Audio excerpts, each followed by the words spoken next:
Simak video sejarah korupsi dari kelompok kami yang beranggotakan Donna Citra Ayu Kartini, Nadia Putri Waluyo, dan Sita Nur Fadilah.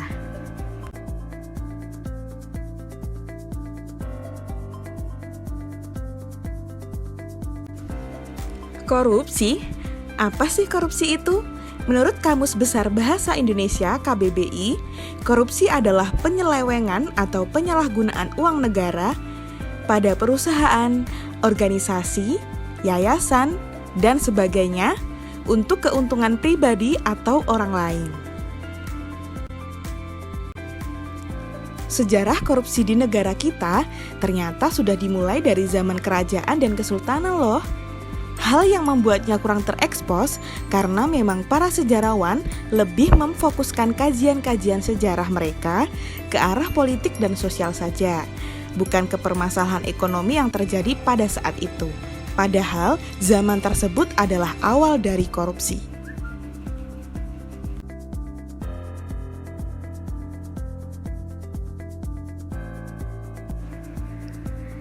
Pada zaman kerajaan Majapahit abad ke-13, sering ditemui praktik korupsi berupa pungutan liar. Menurut sejarawan Ong Hok Ham, pungli pada masa itu terus bertahan karena pejabat yang berada di dalam kerajaan tidak digaji oleh raja. Maka mereka harus mengelola keuangannya sendiri agar organisasi yang dipimpinnya bisa berjalan dengan baik.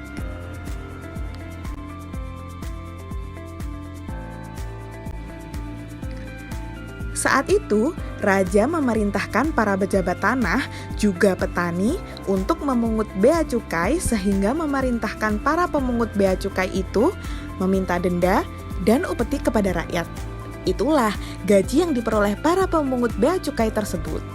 Ternyata bukan hanya para pemungut bea cukai saja yang mencari gajinya sendiri.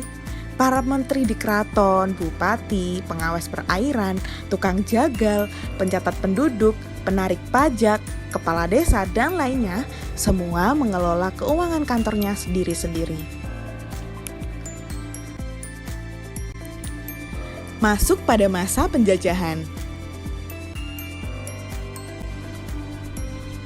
Pada masa Hindia Belanda, dipimpin Gubernur Jenderal Johannes van den Bos pada tahun 1830 sampai 1833, membuat peraturan yang mewajibkan setiap desa menyisihkan sebagian tanahnya untuk ditanami komoditas ekspor, seperti kopi, teh, dan tebu. Peraturan itu membuat ladang menjadi subur, namun aksi pungli tak terbendung. Akibatnya, berjuta gulden mata uang Belanda saat itu mengalir dari petani ke sejumlah kas pemerintah Belanda dan kantong pribadi para bupati. Akibatnya, betapapun giatnya para petani bekerja di tanah-tanahnya yang luas, tetap saja miskin dan sengsara karena hasil taninya tidak bisa mereka nikmati. Para bupati menutup mata melihat kesengsaraan rakyatnya. Mereka hanya fokus menerima pujian dan bintang jasa oleh pemerintah kolonial Belanda, sambil merasakan nikmatnya menerima uang pungli. Masa berganti, aktivitas pungli itu terus semakin langgeng di era kongsi dagang VOC. Bahkan tidak kalah hebat dari masa-masa sebelumnya. Saat itu, VOC hanya menggaji para kepala daerah setempat sekedar sebagai uang pengikat saja. Misalnya, Gubernur Pantai Utara Jawa hanya digaji sebesar 80 gulden per bulan. Gaji yang tidak cukup itu mendorong para kepala daerah tersebut melakukan praktik curang. Masing-masing pejabat berdagang untuk keuntungan sendiri, bukan demi rakyatnya. Seorang komisioner VOC, Dirk van Hogendorp, menyebutkan kebanyakan pungli yang dilakukan para pejabat VOC dilakukan dengan memberi denda kepada barang-barang milik orang-orang Cina dan Jawa dengan melampaui batas. Saat itu, mereka juga memperoleh keuntungan dari penjualan opium, hadiah-hadiah, dan lainnya. Tindakan curang para pejabat VOC tidak berhenti di situ. Mereka juga memanipulasi harga dengan melakukan jual beli jabatan, juga hak monopoli terhadap barang-barang seperti candu, garam, dan hasil alam lainnya. Praktik korupsi itulah yang pada akhirnya menghancurkan organisasi dagang paling disegani pada masanya tersebut. Sebab yang kaya adalah para pejabatnya, sedangkan organisasi dagang itu tidak memiliki apa-apa. Memasuki pada Orde Lama, yaitu sejak tahun 1957 sampai 1960, korupsi sudah banyak terjadi dalam tubuh pemerintahan. Nasionalisasi perusahaan asing dianggap sebagai titik awal korupsi di Indonesia.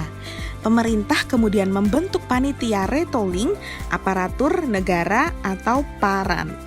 Lembaga ini diketuai oleh Jenderal A.H. Nasution dan dibantu oleh Profesor Yamin dan Ruslan Abdul Ghani. Kebijakan paling signifikan pernah diterapkan yaitu semua pejabat negara diwajibkan mengisi daftar kekayaan pejabat negara. Namun, kebijakan ini mendapat respon negatif dari para pejabat. Mereka menolak untuk menyerahkan daftar kekayaannya kepada PARAN dengan alasan hanya mau menyerahkan kepada presiden. Namun sampai saat PARAN bubar, daftar kekayaan tersebut tidak pernah sampai ke tangan presiden. Berikut adalah contoh menteri yang korupsi pada era Orde Lama.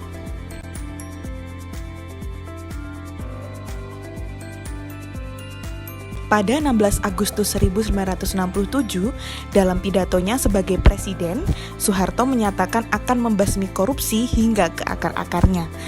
Lantas, kemudian dibentuklah Tim Pemberantasan Korupsi atau TPK, di mana tim tersebut terdiri dari Jaksa Agung, Menteri Kehakiman, dan Panglima ABRI. Namun, pada akhirnya TPK gagal dalam memberantas korupsi. TPK dinilai tidak memiliki keberanian untuk membongkar korupsi yang sudah mewabah. Hal ini kemudian menjadi salah satu alasan terjadinya demonstrasi besar-besaran di tahun 1970 oleh mahasiswa. Para mahasiswa menuntut Presiden Soeharto untuk memenuhi janjinya memberantas korupsi terutama di lingkungan BUMN. Sampai pada akhirnya dibubarkan dan diganti dengan lembaga baru, TPK tidak memberi kontribusi berarti dalam upaya pemberantasan korupsi.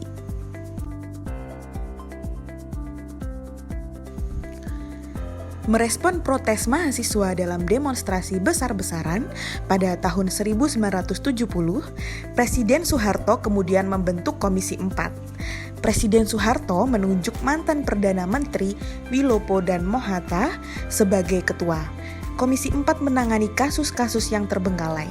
Salah satu pencapaian terbesar Komisi 4 adalah kasus korupsi di Pertamina, yaitu kasus Presiden Direktur Pertamina Ibnu Sutowo.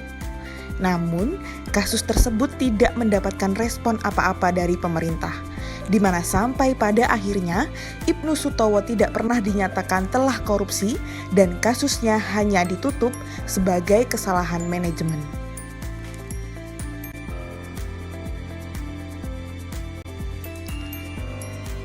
Pada tahun 1971, disahkan Undang-Undang Nomor 3 Tahun 1971 tentang pemberantasan tindak pidana korupsi. Sebagai bentuk pelaksanaan undang-undang tersebut dan gagalnya lembaga Komite 4 pemerintah, kemudian membentuk OPSTIP atau Operasi Tertib yang dipimpin oleh Laksamana Sudomo berdasarkan Inpres nomor 9/1977. Namun, persoalan yang sama dialami oleh lembaga ini. Korupsi yang terjadi di pemerintahan Orde Baru merupakan bentuk korupsi yang struktural, di mana para pelakunya memiliki kedekatan dengan rezim yang berkuasa.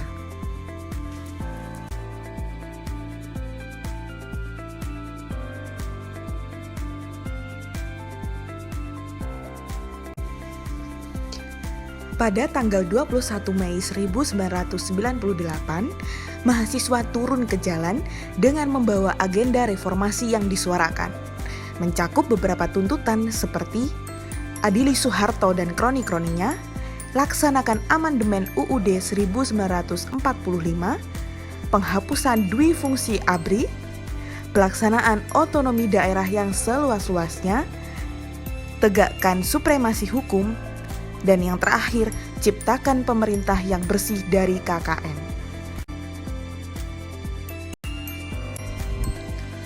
Pada era Presiden B.J. Habibie, Undang-Undang Nomor 28 Tahun 1999 tentang penyelenggaraan negara yang bersih dan bebas dari korupsi, kolusi, dan nepotisme bersamaan pembentukan lembaga anti korupsi, yaitu Komisi Pengawas Kekayaan Pejabat Negara atau KPKPN, Komisi Pengawas Persaingan Usaha atau KPPU, dan Ombudsman. Namun, secara umum, lembaga-lembaga ini belum menunjukkan kemampuan pemberantasan korupsi di Indonesia. Dengan pandangan bahwa lembaga ini masih baru dibentuk sehingga masih berkutat dengan permasalahan administrasi dan tata tertib kelembagaan. Di masa pemerintahan Abdurrahman Wahid, muncul TAP MPR nomor 11/MPR/1998 tentang pengelolaan negara yang bersih dan bebas KKN. Pemerintahan Gus Dur kemudian membentuk badan-badan negara untuk mendukung upaya pemberantasan korupsi, antara lain Tim Gabungan Penanggulangan Tindak Pidana Korupsi, Komisi Ombudsman Nasional, Komisi Pemeriksa Kekayaan Pejabat Negara, dan beberapa lainnya. Pada masa itu, ada beberapa catatan langkah radikal yang dilakukan oleh pemerintahan Gus Dur.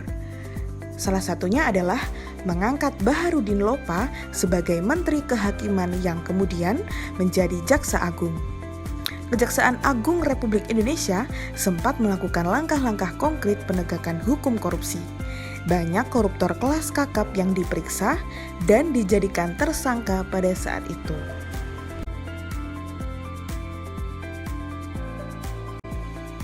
Di masa kepemimpinan Megawati Soekarno Putri, berbagai kasus korupsi menguap dan berakhir dengan cerita yang tidak memuaskan masyarakat.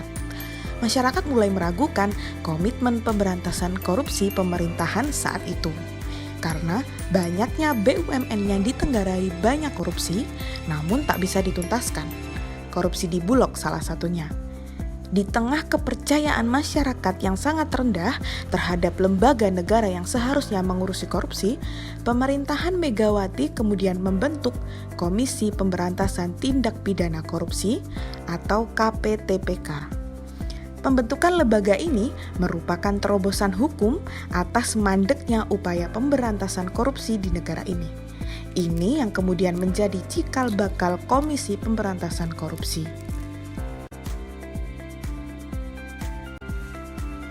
Sejak era Presiden Soekarno, lembaga pemberantasan korupsi sudah dibentuk. Beberapa membuahkan hasil dan kasus-kasus korupsi terungkap. Lembaga-lembaga itu mendapat perlawanan, bahkan dibubarkan sendiri oleh penguasanya. Pada masa Presiden Soekarno membentuk 4 lembaga.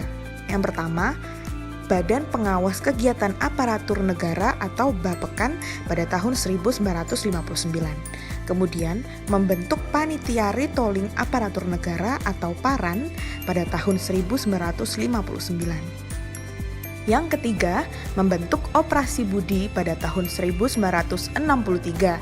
Dan yang terakhir, membentuk Komando Tertinggi Retooling Aparatur atau Kotrar pada tahun 1964.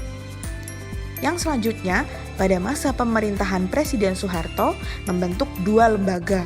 Yang pertama, membentuk Tim Pemberantasan Korupsi atau TPK pada tahun 1967 dan Komisi 4 pada tahun 1970.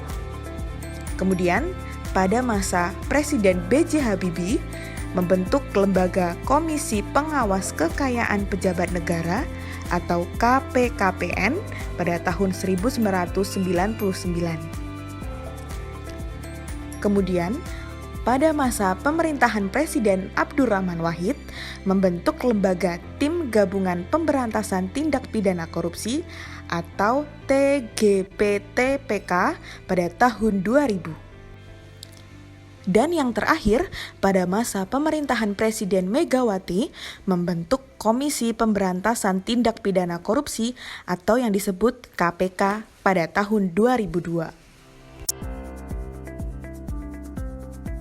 Di era Presiden Susilo Bambang Yudhoyono, visi pemberantasan korupsi tercermin dari langkah awal yang dilakukannya dengan menerbitkan Instruksi Presiden Nomor 5 Tahun 2004 dan kemudian dilanjutkan dengan penyiapan Rencana Aksi Nasional Pemberantasan Korupsi atau RAN yang disusun oleh Bappenas.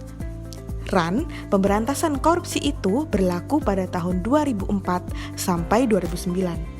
Dengan menggunakan paradigma sistem hukum. Pemerintah Susilo Bambang Yudhoyono diuntungkan sistem hukum yang mapan. Keberadaan KPK melalui Undang-Undang Nomor 30 Tahun 2002, Pengadilan Tindak Pidana Korupsi atau Tipikor, yang terpisah dari pengadilan umum, dukungan internasional struktur, dan instrumen hukum yang saling mendukung antara hukum nasional dan hukum internasional.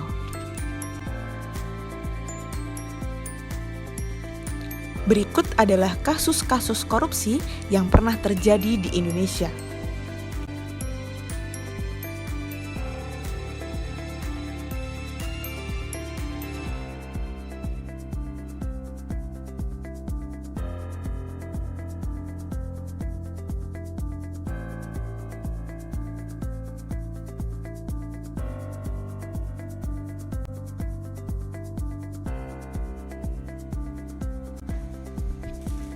Berdasarkan survei indikator politik Indonesia yang dirilis Minggu 9 Januari 2022, kondisi pemberantasan korupsi di era pemerintahan Joko Widodo dinilai memburuk.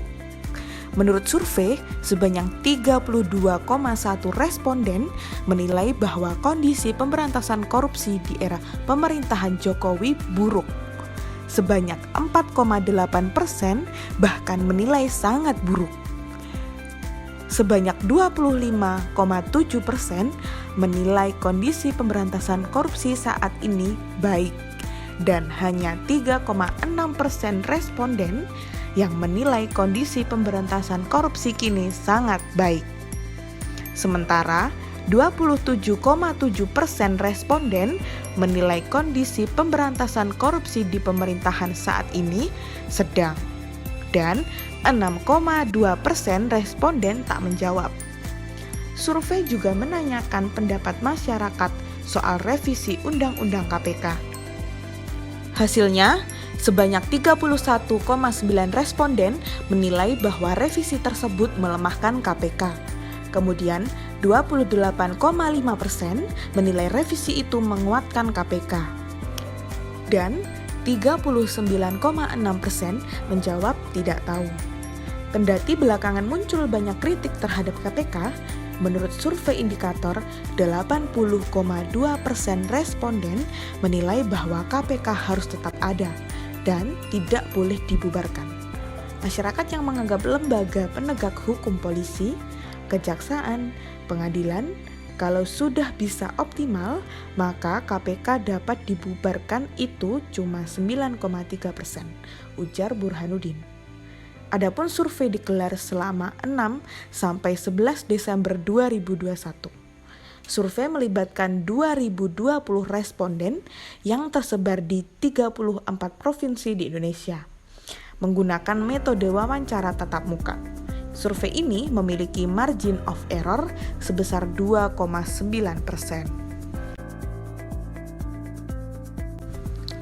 Peneliti Indonesia Corruption Watch, Lalola Ister, mengatakan sejarah akan mencatat pemberantasan korupsi hancur di tangan pemerintahan Presiden Joko Widodo atau Jokowi. Lalola meminta masalah tersebut menjadi perhatian serius Jokowi. Sejarah akan mencatat bagaimana pemberantasan korupsi itu justru hancur di tangan pemerintahan Jokowi. Itu satu catatan yang menurut saya harus ditindaklanjuti secara serius oleh Presiden, kata Lola dalam sebuah diskusi bertajuk Perempuan Pulihkan KPK yang digelar virtual. Lola menyebut ada sejumlah indikator yang menunjukkan saat ini pemberantasan korupsi di Indonesia mulai mandek. Pertama, mengenai kinerja Komisi Pemberantasan Korupsi yang mengendur. dalam 2 tahun terakhir kinerja KPK menurun.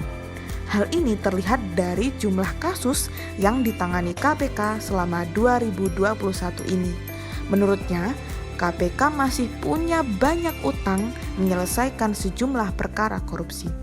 Untuk semester 1 saja, KPK baru selesaikan 13 kasus dari utang kasus yang sebenarnya mencapai 120 kasus. Menurunnya kinerja KPK belakangan ini tak lepas dari masalah internal.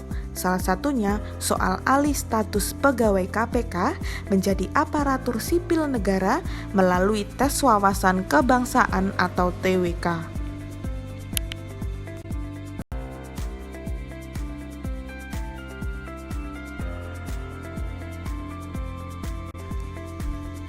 Jika kita lihat dari masa ke masa tadi, jelas kita lihat bahwa kunci sebenarnya dari permasalahan korupsi ini terletak kepada sistem ekonomi yang dijalankan secara modern, di mana kita mengenal istilah bahwa negara maju sebagai guru korupsi.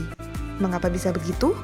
Kita bisa lihat produk hasil dari ekonomi modern seperti IMF, Bank Dunia ataupun perusahaan multinasional yang menjerat Indonesia sebagai negara perusahaan multinasional yang menjerat Indonesia sebagai negara berkembang masuk ke dalam lumpur korupsi yang memang sudah merajalela. Akibatnya, hutang luar negeri Indonesia meningkat. Inilah yang menyebabkan negara berkembang bukannya menjadi maju, tapi bisa kembali menjadi negara terbelakang. Karena anak cucu kita terus mewarisi hutang-hutang yang bukan dikerjakannya.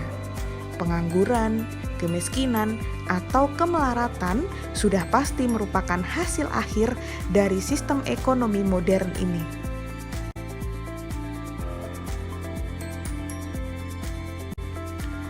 Sistem lain yang perlu kita cermati dalam gerakan pemberantasan korupsi adalah sistem birokrasi yang berbelit-belit merupakan pencetus lahirnya korupsi.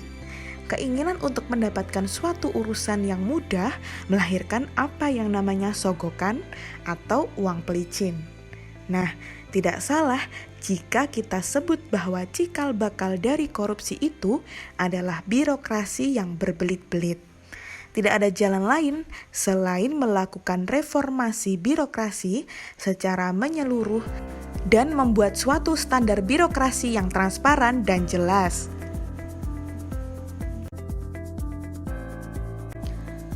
Intinya, untuk melenyapkan korupsi, kita harus melakukan perombakan yang benar-benar total terhadap sistem sekarang. Memberantas korupsi tidak semudah membalikkan telapak tangan. Ketidakberdayaan hukum di mata para penguasa merupakan penghambat yang sangat tangguh dalam pemberantasan korupsi.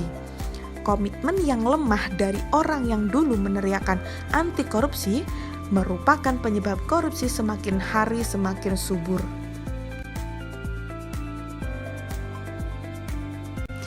Pemberantasan korupsi harus dimulai dari sekarang. Terus lakukan usaha-usaha pencerdasan terhadap masyarakat melalui pendidikan. Upaya-upaya penyadaran akan dampak negatif dari korupsi juga harus ditanamkan kepada masyarakat. Banyak hal kecil yang kita lakukan yang tanpa sadar bahwa yang kita lakukan itu adalah korupsi. Telat kuliah atau kerja, memakai sarana kampus atau kantor untuk kepentingan pribadi, menyontek saat ujian, dan sebagainya, itu juga salah satu tindak korupsi.